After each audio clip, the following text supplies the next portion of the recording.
Hello everybody, welcome back. Today as well we have got to another video, and in this video I'll be showing you how you can use Telegram without phone number. But before that, please do make sure to like our video, subscribe our channel, and yes, without any further delay, let's get started. So if you have been wondering whether you can use Telegram without the phone number or not, so the thing is, you can, but it needs to be a number. Either way, can be a virtual number as well.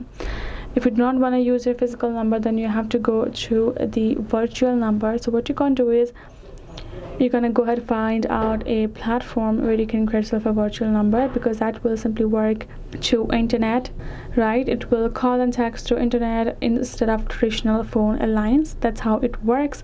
So what you're going to do is, you're going to go to any services, because many services provider offer actually virtual numbers on Telegram verification, such as Google Voice for US users and TextNow for US and Canadian users.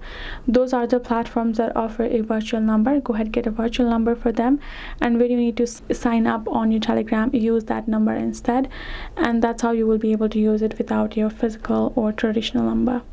So I hope this video helped. Thank you so much for watching. I'll see you guys in our next video.